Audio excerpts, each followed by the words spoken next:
So in this episode, we'll be covering two very important topics. We'll be talking about career development and mental health. And you might, on the face of it, think these two topics don't really interrelate, but we'll be exploring all about how they interrelate and why it's important to take care of both for yourself. So stay tuned as we go ahead into this episode.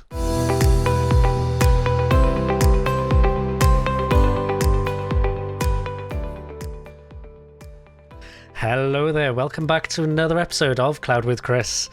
You're with me, Chris Reddington, and here we talk about all things cloud. Now, thank you for joining once again. We are another episode in here, and a slightly different topic today. Not quite the technical topics that we're used to, but once again, you know, if you've listened to the channel for a little while here, that mental health is something which is incredibly important to me. It's something that I want to make sure that really has a place on the channel, and we keep revisiting it as a topic where it's appropriate. And today is one of those opportunities to do so. I'm delighted with the guest that I have with me today. A very long-standing friend, colleague that I've had the pleasure of working with over several years. And with that, I guess we're already into introductions, so we may as well jump across and introduce Glen to the show here. Hello there, Glen. How are we doing? Hey, Chris. Doing well. Thanks for having me on today. Oh, thank you for joining. Thank you for joining. It's been a while, so I'm glad we've got the chance to catch up here. So, indeed, yeah. I guess for folks who are listening into the channel may not know you, do you want to just maybe kick off with some introductions first? Yeah. Well, my name's Glen Small. I'm an analytics manager at AWS. We worked together quite a lot of Microsoft as well in the past. And, you know, really, I've been sort of managing teams in different companies for quite a lot of years. And as you know, if I'm not doing that, I'm usually found on a bike somewhere, causing myself a lot of pain and anguish. Absolutely. And rather you than me on the bike, I prefer my running, as you know, right? But yeah, it'd be a boring world if we all had the same hobbies and same exact interests. So no, all good. And I guess you mentioned there as well about, we previously worked together at Microsoft, and I was thinking either yesterday or today, actually, kind of preparing for the session, it would have been, about 7 or 8 years that we'd actually been in the same team working with each other one way or another. So, yeah, it's been some time that we've known each other and worked together in some capacity. Indeed, across quite a few different roles, and obviously seeing the cloud evolve in so many different ways and at quite a rate throughout those years as well. So, yeah, a lot of fun times, a lot of fun projects, a lot of time on aeroplanes together as well. Yeah, too many airplane trips, and obviously none of those at the moment. So, yeah, hopefully some normality may be there soon. And Indeed, yeah, it's strange to look back on a 9-hour flight as a fond memory. I know it is, isn't it? Indeed. I like the idea of getting on a plane at some point, but the 9 hours never really appeals, right? So, yes, all that fun to come. But today we're going to be talking about two different topics, like I mentioned in the intro there. Career development, or, people's careers in general, I guess, and mental health. So, Mental Health Awareness Week was a couple of weeks ago now, by the time we're recording this. Obviously, a very, very important topic that I think is getting more and more focus with people, not just in our industry, but thankfully across the world. Exactly. Yeah. Maybe let's start with kind of your experiences with mental health and anything you kind of want to share, for example, and just maybe set the tone about why this is important for us to talk about here as well. Absolutely, yeah. I think, I'm happy to share that I've been through some very tough times myself. If I think back to it's 11 years now this year, found myself in a very, very dark place.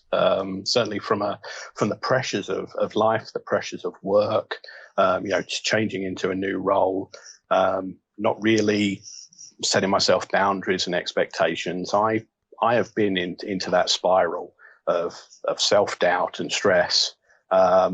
Found myself, being an absolutely terrible person to be around, quite unreasonable, heavily paranoid with it, heavily medicated as a result.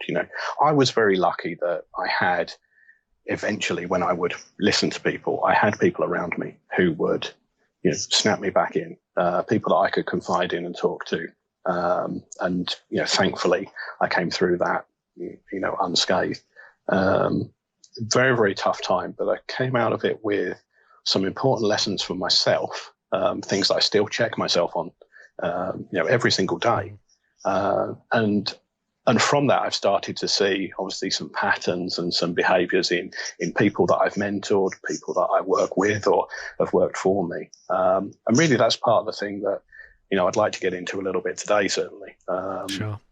Just particularly around those patterns. I think I did some rough sort of calculations on my fingers, and it's about a quarter of our week that we spend at work, which in a way sounds like a lot and in a way really doesn't. Yep. But obviously our work life has such a dramatic impact on everything else we do, right? If you're unhappy at work for any reason, that does bleed into personal life, and obviously there's an exchange back there as well. Yeah, absolutely. And I guess if you factor out the time for sleep right as well out of that percentage is even higher. So yeah, I guess as you say, right, it's going to have such a big impact on how it bleeds into your overall feeling, your overall emotional health, mental health, etc. there. Completely. And something that I've mentioned on the channel and on the show previously, and I'll recap for any viewers who are maybe new listening to this particular episode here. Again, just like you mentioned there, Glenn, I've had my own challenges with mental health in the past as well. My first, I guess, set of challenges were probably about 6-7 years ago maybe, and bounced back from it really quickly. Actually, that first set was all generally pretty good, but then last year, so 2020, had my own challenges come back once again. A perfect storm of just pressures from work, keeping really busy, and this whole COVID-19 lockdown thing that people may have heard of listening in here. At the time, I was living alone. I was, I had to isolate because of the rules from the UK government at the time, which meant I had no interaction with colleagues, really, apart from obviously video calls. Couldn't see my girlfriend, couldn't see my family, and it was a very tough and lonely time. I wouldn't say I'm an extrovert at all. I know some people would debate that and argue with me on that. I'm in the middle.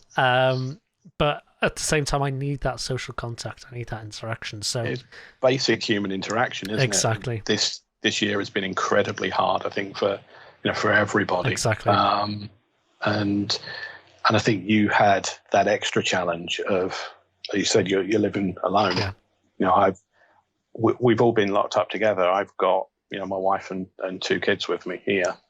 So even though we've been in that same position of being locked up, I've at least had somebody else to talk to. That extra isolation that you had and others will have had this year as well has added definitely extra pressure on them. Yeah.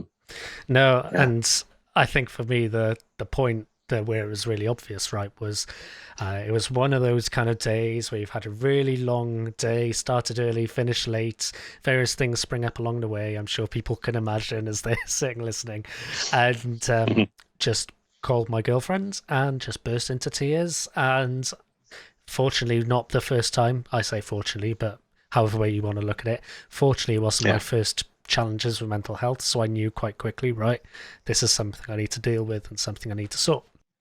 And I'm not saying this just because you're on the channel and you're live, not live, we're recording this one, but not just because you're here. I mentioned it previously, but didn't mention by name. But you were honestly one of the biggest helps for me throughout all of that. I clearly remember how at the time, I took some time off and I was like, right, I'm okay. I'm good to come back to work now. It's all...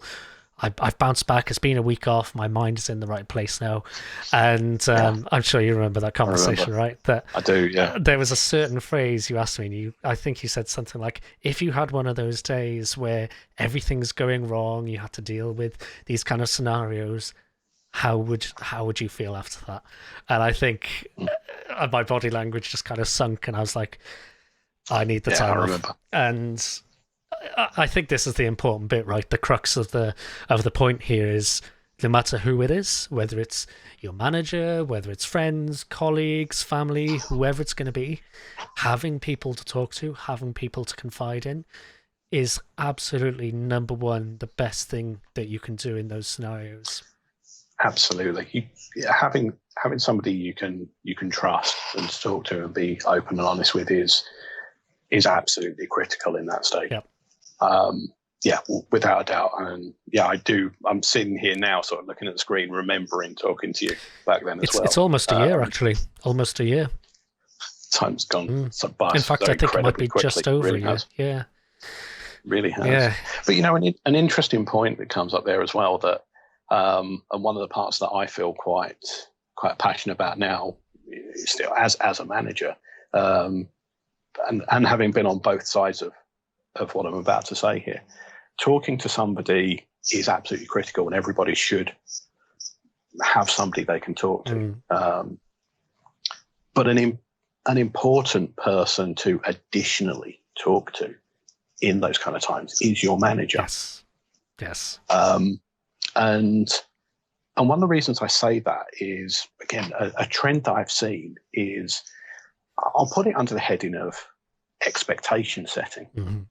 A common piece that I've heard from people who are struggling, they're having a tough time, they're concerned. Maybe they're concerned about their performance at work. They're concerned about how the year's going for them. They're concerned about the work that they're doing. It always is a strong way of putting it. A lot of the time, it seems to be around assumptions. Mm-hmm. And it's assumptions because those people have rarely spoken to their manager to understand what is expected of them. Yes. I've given the advice to you, and I've given that advice to quite a few people. You need to take some time off. You need to take a step back. Mm-hmm. And I've usually had the answer come back, because these people haven't directly worked for me. Oh, but what would this manager say if I did that? It's like, well, for starters, have you asked them? Yeah. I guarantee that any manager you speak to, unless they're truly hideous, and I can't imagine anybody would be this bad, but your manager is invested in you as a person. They don't want to work you into the ground. This is not the 1800s and we're up chimneys sweeping them anymore, right? We're all human beings. So understanding what is your manager expecting from you is quite an important thing, because that helps you understand where you should be focusing effort. But also your manager understanding, where are you mentally? Mm-hmm. How are you coping? How are you managing it? I lost count how many times I've spoken to somebody, whether it's a one-on-one or just catching up, and you ask the question, how are you doing? And that default response comes back, yeah, it's all good. I can use, in fact, if you don't mind me sharing, I've done this with you a few times, haven't I? How are you doing, Chris? Yes, I'm fine. Okay, now you've got that out of the way. How are you doing? Are you really doing? Yep. Yeah, let's, because it's not a greeting. Mm-hmm. And if your manager knows that you're struggling, that's not an admission of weakness. That's not right, this is somebody I need to fire. Yeah. This is somebody I need to support and help. Having that two-way communication and let them know how you're doing is a key thing. Absolutely. If your manager suggests that you take some time off, or maybe free up some work or things like that, it's not questioning your ability. It's them trying to give you that space so that you can recover, so that you can be better. Absolutely. And I think there's some interesting thing. Go on. Sorry. Go on. No. I was saying it's just such an important piece, that clarification. Yeah. It's so important. And I think I'm actually building upon that point here. I think one of the interesting things you mentioned in there was about almost expectation setting, right? And I think, we've been in customer facing roles for however long now, and it's always thinking about expectation setting with customers and organizations you work with. Even if you're an internal organization and your customers are other teams, it's always expectation setting for the people you work with or work for.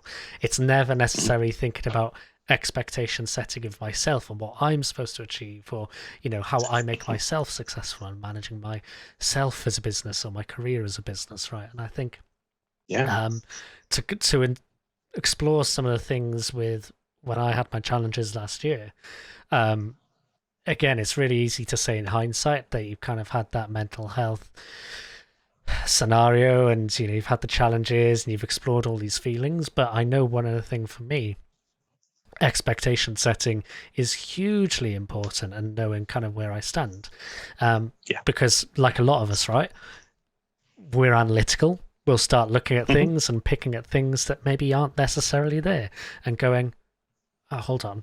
So I just did that thing. Did I just completely screw up when I did that? And start reading into things and drawing patterns out of things that aren't quite there. And I'm sure we've all been there, right? We all kind of play devil's advocate and go down this path. And sometimes you just need someone external to that thought process to say, no, you did a great job. Or, yeah, actually, that didn't go so well, but actually, here's what we can do to fix that. And it's not such a big scenario as you're making out. And I think sometimes we stew, don't we? Oh, completely, yeah. And again, when you look at that expectation setting, this could be applied to so many scenarios. Okay, it's great to be ambitious, and it's great to have drive. Most people in their careers, they want to progress, they want promotions. Sometimes it's because you want to take your career in a certain direction, and it is all about direction. For other people, it's I want to be promoted because that comes with money. And we could go on the list forever, but either way, generally people want to move forward in their career, and that's a good thing. Yeah. So ambition is fantastic, but with that, there needs to be some expectation settings, and that has to be a two-way conversation, because your expectations might be, I want to be the CEO of Microsoft by the end of 2022. Satya, watch out. Yeah, sorry. I'm letting the cat out of the bag now, your career. But let's say, you might say that's what I want to do, and this is the time frame that I want to do it. Yep. Now, that's a perfectly justifiable goal to have in your career, that you want to be the CEO.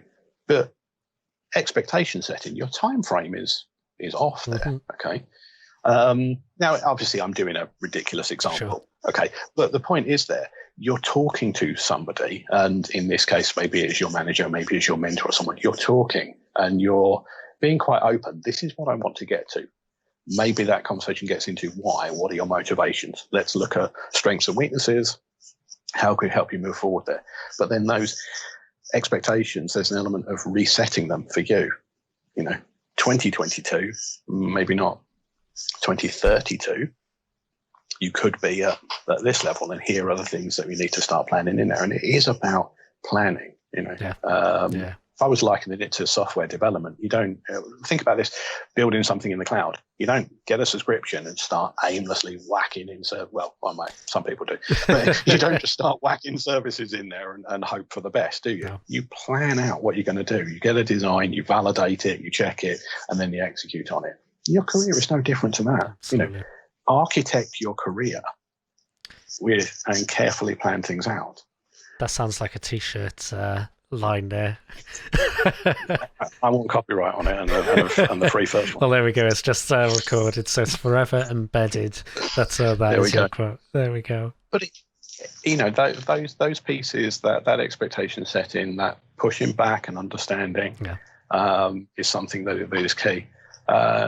And if I translate that then into conversations with your manager, where you might be sharing something and they may be setting expectations with you, you should take some ownership of that conversation as well and push back on some of those expectations. Yes. It shouldn't be, in my humble opinion, that relationship should not be dictatorial with your manager saying, this is what you will do, and you say, okay, thank you, and then walk away. Yep. It is a dialogue. Good, meaningful conversation, robust in some cases, okay, but establish something that is mutually agreeable. You both understand what it is you're going to achieve and why and what you're going to do, and then proceed on to execute. At least then both of you know what to expect and what should be happening. I'm not suggesting everybody becomes the worst possible employee and argues every single point with their manager. That is not the point I'm trying to get to. Yeah. But have that conversation and understand what is it you're trying to do. Absolutely. if I can give a little sort of example of an area where I know I've made this mistake in my past career, and it's something that led me to become miserable. And going back to that concept of, if you're unhappy at work, you bring that unhappiness home, and that then has an effect that you then bring back into work, and that kind of wheel piece. This notion of, I want to be promoted, I want a good bonus at the end of the year. And I did this a few times in my early career without actually confirming what the expectations were for me to overachieve on whatever. Just start doing more of something. Yeah. More of, in my case, it was more of building servers. I'll just build more servers. And okay, that's fine. I start early, finish late. And, you know, I've done 12, 14-hour days, and I've built more servers than anybody else. And at the end of the year, I get an average bonus. My manager thinks that's fine because I've done a lot of work. But I'm not happy. I'm actually really miserable. I feel undervalued. I feel down. I feel miserable. So what do?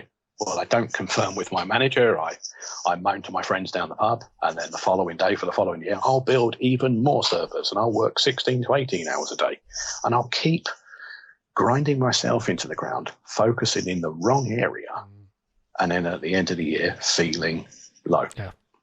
And as I sit here, I can remember being sat in my manager's car. We were driving to one of the other offices, and it's the first time I had this open conversation of, I don't understand why this isn't working. And he said, well, you're doing lots of what I would expect people to do at your level and lower. But if you want to be promoted up into senior, these are the things that you need to be focused on. You're over pivoting on this area and not enough there. It was so easy for me to make some minor changes to what I was doing, start working through other people, and, you know, actually helping other people to build servers rather than doing it myself. That promotion came so easily because I was focusing my efforts on the right area. And as a result, I was a much nicer person to be around at home because I wasn't carrying all this weight with me.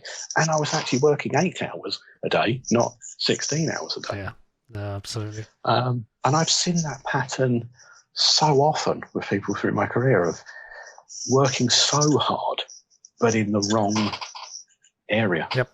No, with you. You know, and so this comes back to, again, setting those expectations with your manager that, again, this is what I want to do. This is what I want to get out of it. And where should I be spending the time? Yeah. You're not failing if you ask that question. You're actually showing quite a lot of maturity and seniority, self-awareness to go and do that. Yeah. You know, big piece of advice there. Absolutely. I think a lot of people don't do that because it feels like admitting they don't know what they're doing. Yeah. And that's couldn't be further from the truth. No, absolutely. And I think that self-awareness piece is such a huge thing, not just on the career side, but also the mental health side, right? Being able to have that checking in process. You mentioned it's something you still do every day. I know it's something I still do every day, and, you know, kind of assess how I'm feeling. And on that point, I think something that's really important as well, I know the angle we focused on career development here is a bit like promotion / job title and pay. And in fact, this is something I see keep cropping up on places like LinkedIn, right? They're doing this kind of comparison that they've got this image of, you know, most people think about their job as 50% job title, 50% salary. You know, this many people think about their overall benefit as percentage of time with family, percentage of time with friends, salary, job title, and rather than being the two main things, which are those leading indicators, looking at that overall kind of blend between everything. And I think it goes back to the mental health side, right? Is when you start fixating on those couple of things and get into that spiral state of, this isn't working, I need to apply more to that, this isn't working, I need to apply more to that, until you get that external validation, or that external, maybe validation is the wrong word, but guidance, questioning, coaching, and pointing you on that path. That's when you can start kind of turning things around and focusing on the right angles then. Entirely. There's a point where it's actually something I've heard Jeff Bezos quote, but it was also something that one of the PFE managers at Microsoft mentioned quite often as well. Quite often talk in terms of work-life balance. Mm-hmm. And work-life balance implies there's a trade-off between one and another to achieve balance. And the term that I've heard both these people use is work-life harmony. Because, and I've kind of mentioned this before, if you're happy or unhappy at work, that blends into your home life. And likewise, if you're happy at home or there's challenges at home, you'll naturally bring those into work because the two are very closely intertwined. And that whole kind of flywheel mechanism of if you're making bad decisions at work and you're working those longer hours to try and do something based on an assumption that is incorrect, you've then got less time at home. And when you do get home, you're stressed, you're hassled, you don't have as much time. That then causes friction, which you don't sleep properly. Maybe you've had an argument, you then bring that into work. When that progresses, the negative side of it, unfortunately, is that you and I have both seen people send an email or make a comment on a call that you think, oh, you really should not have done that. And it's certainly not deliberate. It's just that. Unfortunately, that's where you slid into. Yeah. Now you've got a big problem because you've said the wrong thing to a customer. And now, you've taken yourself into a worse place. You beat yourself up. You take that home and you end up in such an awful place from a mental health perspective. Again, in the past, I've been there as well, horrifically. And each time when I do that critical analysis on it and look back, I think, if only I'd have established some expectations and some boundaries beforehand. Yeah. If I'd been working smarter, working correctly in the right way, I wouldn't have done any of that stuff. Absolutely. And as you're explaining that, my mind has really fun ways of working, but I was thinking about almost cloud architectures as well, right? And when you think about problems, I know it's Cloud with Chris, we've got to bring cloud in at some point, right? But thinking about the problem, because, that effectively what you were doing there, I've done something wrong. Oh, I'm just going to retry. I'm going to retry. And you're doing that kind of retry pattern, which sounds like a good thing to do. Something's failed. Oh, I'll need to try again. I'll try a bit harder. I'll try again. But sometimes at a certain point, you might need to break that circuit to let yourself recover. So if you're thinking more in the technical terms and not quite understanding the analogies, if you're more technically inclined and haven't really clicked into some of the topics we've spoken about yet, maybe that analogy will help a little bit there, because I think that's kind of what I was at least thinking about when you were saying the try again. Oh no, let's back off and do something else there. Well, it is that piece. Yeah, if you've tried something and it's failed, you can mash the retry button as often as you like. It's still going to fail because you haven't made any changes. Yep. Well, I mean, sometimes it works. It depends. It depends if you turned it off and on again, doesn't it? The old secret trick of the trade. Exactly, turning it off and on again really works. But yeah, it's true. If something isn't working correctly, you take a step back. You look at the design. You look at the actions that you're taking, and you say, okay, well, something's wrong. Yeah. The old coding thing. Maybe it is just a semicolon in the wrong place. But I'll use that technical analogy. Yeah. If you hit build and your code doesn't compile, if you don't actually look at the errors, that feedback that's telling you this is what you've done wrong, you just keep hitting build or randomly start making code changes, it's going to go horrendously wrong for you. And before you know it, you don't actually know what the source of the problem was. Okay, so it is important to listen to feedback, whether it is from a compiler, whether it's from a pipeline, whether it is from a mentor, a colleague, your manager, anybody. You've got to have feedback. You've got to have that external input. Absolutely. We all like to think that we know what we're doing and we've got a handle on everything we're doing. In reality, we haven't. We're all learning. We really haven't. And it's just good to talk. It is good to talk.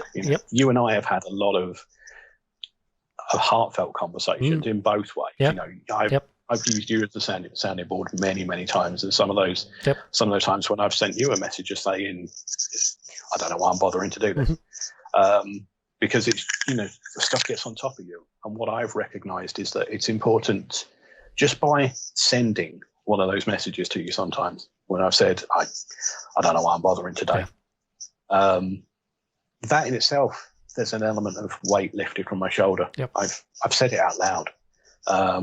And then you get a response back, which is quite polite for you. You know, let's talk, let's talk it through. But, you know, it is that you talk it through. In some cases, it's not that you've provided a whole bunch of answers. I've said it out loud and then gone, actually, I see where I'm going. Yeah. Or just vented a little bit. You know, you've got to have someone to talk to, haven't you? Absolutely. And I think for anyone, again, listening and thinking, I can't speak to anyone else, you know, I'm putting pressure or issues on them or whatnot. It's absolutely not like that at all.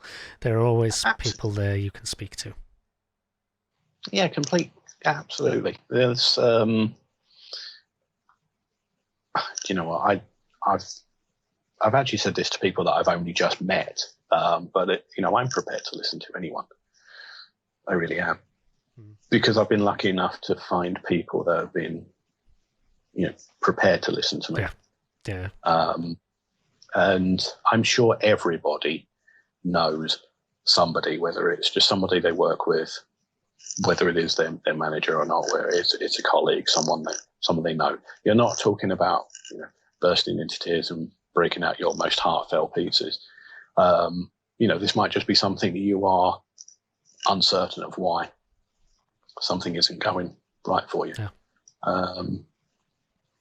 External feedback. Ultimately, talking is the solution. Bottling it up, and just plugging away with what you've been doing. If you're thinking it's failing, that's not the solution. Absolutely. I would counter that with saying, don't be too critical on yourself. And it is important to talk, because you might think, I need to stop doing something because this isn't working. And someone's going to say to you, no, this is brilliant. You are our inspiration. You're the person we look to. Carry on doing what you're doing. So I'm going to pick up on that point. I'm going to jump in here, because you probably know where I'm going to take this now, right? This is absolutely one of the things I do. And again, I don't know if I've said this on the channel before, but this was one of the big challenges for me, and one of the things I found out, explored about myself, I guess, over the last year is, and again, this talk wasn't necessarily, you know, us coordinating and revealing any of this at all, but I sometimes have these expectations of myself which are all the way up here, whereas someone else is thinking, oh no, I was only expecting this level of you. And because I'm always thinking I need to kind of do more, that bar is raising, and I'm just putting more unnecessary pressure on myself at that point, to be honest. And I think to what you said there, Glenn, you know, it's exactly the same idea then. Again, external feedback, super important to counter those kind of scenarios as well. And I'll tell you one of the little stories that why this bit is so important to me, because of where I went to when I completely lost it. And where I'd got to was a stage of, I would call, waking nightmares, is the best way I could put it. I would see and hear things that were not there. For me, because I like horror films and horror games, and I was in, my mental health had got to a stage where I would start to see, you know, sort of creatures from Resident Evil, or things like that, just around where I worked. It was awful. I would, the place where the customer where I worked to, the car park was surrounded by trees, and obviously there's birds and rabbits in amongst the leaves. It was autumn, and they're running. What I would hear wasn't a little rabbit running. It was some kind of zombie running as fast as they could through the trees towards me. You know, it was an awful place to be. But this led me to change my behaviour at this particular customer, because I didn't want to leave when it was dark. I'd have probably cried when I opened the door. So I was actually leaving the customer site early while it was daytime so that I could sprint as fast as I possibly could across the car and then dive into the car because it felt safe. Absolutely horrendous place to be. And that mental state that I'd got myself into had started to bleed into quite physical reactions that was affecting my work. Yeah. So an awful place. When I scroll back to actually what started it, I joined Microsoft at the end of 2008. So it was right at the point where the 2008 financial crisis was hitting. And there were a lot of, obviously everybody knows there was a lot of pressures. There was a lot of talk of job security and things like that. And that was very, very much weighing on my mind. And I never had a conversation with my manager about expectations and job and performance and any of these kind of things. I made a whole bunch of assumptions. And I never asked how I was doing because I was afraid to hear that maybe I was doing something wrong.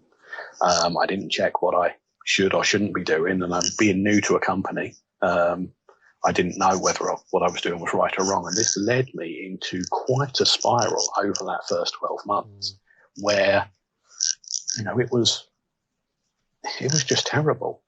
At home, we had a small baby, and anybody that's had kids know that comes with its own challenges as well. And so combining the two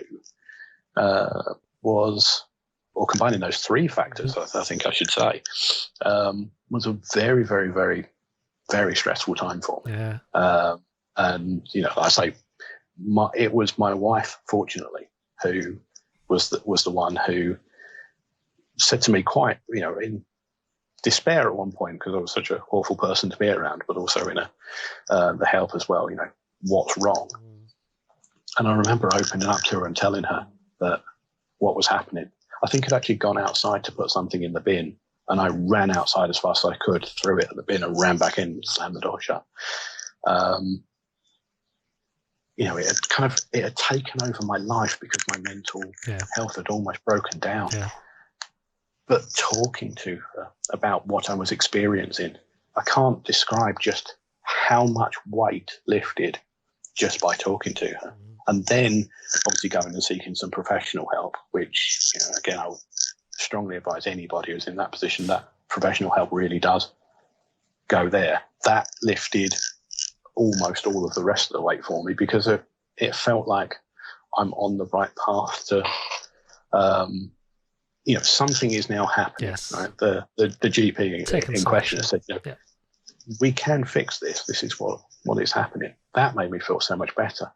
And so to come back to the point we've been saying here, it is important to talk. Yeah. It's important to set expectations and understand what you should be doing. It is important to talk to somebody when you're not feeling good. You've shared a number of things saying it's okay not to be okay. Yep. It is absolutely true. It's not a sign of weakness. It's not a sign of failure. More than likely, the person that you speak to have been there themselves and can empathise. Absolutely. Yeah. Talk about how you're feeling. Talk about what you want to. Talk about what you want to get out of life and plan for it. If you don't think things are working well, talk to somebody and understand. What are the changes you can take? Absolutely. And at the same time, have your own expectations reset. Yep. Because maybe you're not happy because you're not achieving something, and it's just that it takes longer to get to where you want to go to. Yeah. No, great advice and great thoughts there, Glenn. I think just a couple of things as we kind of start wrapping up here. Number one, and I know you mentioned it a bit earlier, but just to be really explicit, neither of us are medical professionals, so we're sharing our experiences, right, in terms of what we've experienced and just talking, like we've said throughout all of this. It's really important to talk. And before we went live on air, I mentioned to you, Glenn, that I feel because of the kind of platform I'm building with Cloud with Chris, the things that I've been through, the challenges I've had, talking about mental health is almost a responsibility that I have, and I want to make sure I can do that. So absolutely talk, and we're not medical professionals, but again, sharing our perspectives and the challenges we've been through.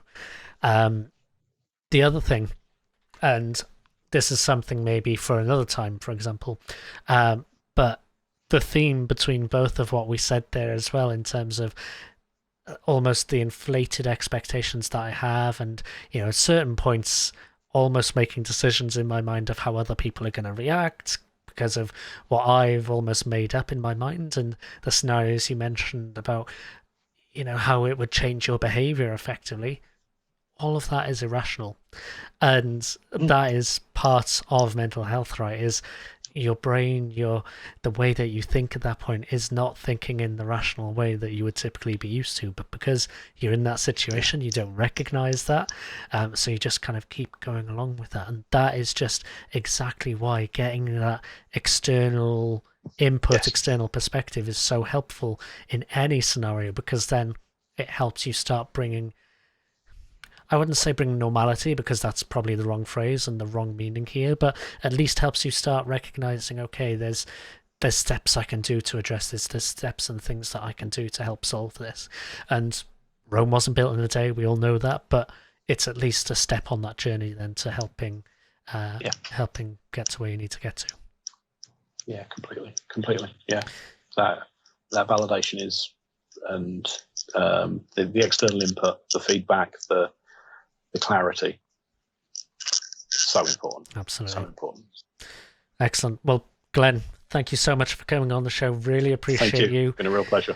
Telling your story, being so open, and it's good to catch up. It's been a while, like I say. We'll have to do something soon. We really should. Excellent. Thank you very much. Thanks, Glenn.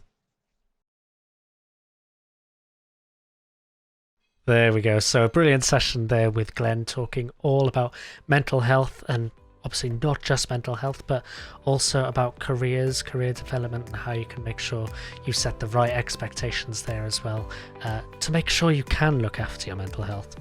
So as we said, we're not mental health professionals, but please do go ahead and make sure you talk to the people who you feel you can confide in. It's always good to talk. It's okay to not be okay, and it's always good to get that external validation. So if you've liked this episode, if you'd like to see more content around mental health and these types of topics, please hit subscribe and hit the notification bell. And of course, not just on YouTube, Apple Podcasts, Google Podcasts, Spotify, and cloudwithchris.com as well, where you can listen back and read the transcript alongside as well. So with that, thank you all for joining, and we will see you in another episode very soon. Bye for now.